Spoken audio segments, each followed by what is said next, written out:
नमस्कार, आप देख रहे हैं प्राइम टीवी और मैं हूं आपके साथ मुस्कान अजमानी। सुप्रीम कोर्ट ने चुनावी बॉन्ड योजना को असंवैधानिक करार देते हुए आज इसे रद्द कर दिया है। अदालत ने अपने फैसले में कहा कि इलेक्टोरल बॉन्ड की गोपनीयता अनुच्छेद 19(1)(a) के तहत सूचना के अधिकार का उल्लंघन है। अब इस फैसले से किस पार्टी को नुकसान और इसे रद्द करने का फायदा कैसे होगा, इस गुणा गणित को समझने से पहले ये जानते हैं कि आखिर ये इलेक्टोरल बॉन्ड स्कीम है क्या। राजनीतिक फंडिंग में पारदर्शिता लाने के उद्देश्य से केंद्र सरकार ने 2017 के बजट में चुनावी बॉन्ड योजना के बारे में जानकारी दी थी। इसके बाद साल 2018 में इलेक्टोरल बॉन्ड स्कीम संसद से पारित हुई और सरकार ने इसी साल इसको अधिसूचित तक कर दिया। इस योजना के जरिए कोई व्यक्ति, कॉरपोरेट और संस्थाएं बॉन्ड खरीदकर राजनीतिक दलों को चंदा देती हैं। राजनीतिक दल इस बॉन्ड को बैंक में भुनाकर रकम हासिल करते हैं और भारतीय स्टेट बैंक की 29 शाखाओं को इलेक्टोरल बॉन्ड जारी करने और उसे इनकैश करने के लिए चुना गया है। और ये बॉन्ड साल में 4 बार यानी जनवरी, अप्रैल, जुलाई और अक्टूबर में जारी किए जाते थे। और इस योजना की खास बात यह है कि चंदा देने वाला अपनी पहचान गोपनीय रखते हुए स्टेट बैंक ऑफ इंडिया से 1 करोड़ रुपए तक के इलेक्टोरल बॉन्ड खरीद सकता है और अपने पसंद की राजनीतिक पार्टी को डोनेट तक कर सकता था। लेकिन अब इस बॉन्ड को रद्द करते हुए सुप्रीम कोर्ट ने कहा है एसबीआई से साफ तौर पर कि अप्रैल 2019 से अभी तक सभी पार्टियों को मिले चंदे की जानकारी 6 मार्च तक चुनाव आयोग को दे।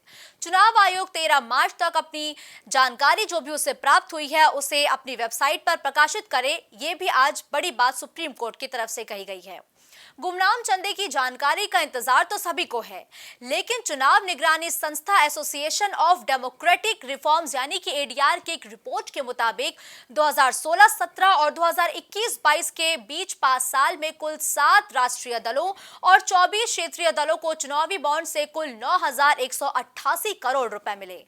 इस 9,188 करोड़ रुपए में से महज अकेले भारतीय जनता पार्टी की हिस्सेदारी लगभग 5,252 करोड़ रुपए थी। यानी कुल इलेक्टोरल बॉन्ड के जरिए दिए गए चंदे का करीब 58% ही बीजेपी को मिला। लेकिन इस चंदे में कांग्रेस और टीएमसी भी ज्यादा पीछे नहीं रही।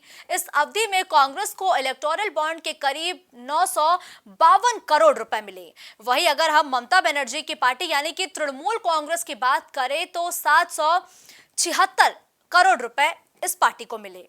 एडीआर की रिपोर्ट के मुताबिक वित्त वर्ष 2017-18 और वित्त वर्ष 2021 और 22 के बीच राष्ट्रीय पार्टियों को इलेक्टोरल बॉन्ड के जरिए मिलने वाले चंदे में 700% तक बढ़ोतरी हुई है।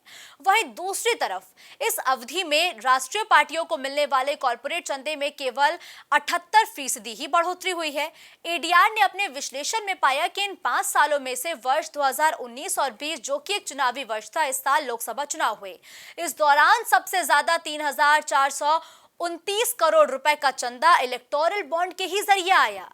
इस तरह साल 2021 और 22 में जिस अवधि में कुल 11 विधानसभा चुनाव हुए, इसमें राजनीतिक पार्टियों को इलेक्टोरल बॉन्ड के जरिए करीब 2,664 रुपए, इस अवधि में तकरीबन 2,664 करोड़ रुपए का चंदा मिला है। जब सरकार ने इस बॉन्ड को जारी किया तो कहा था कि इलेक्टोरल बॉन्ड राजनीतिक पार्टियों को मिलने वाले चंदे में पारदर्शिता को बढ़ावा देता है।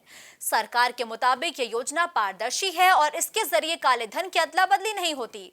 लेकिन आज सुप्रीम कोर्ट ने इसे रद्द कर दिया है और एसबीआई से पूरा ब्यौरा नाम के साथ मांग लिया है।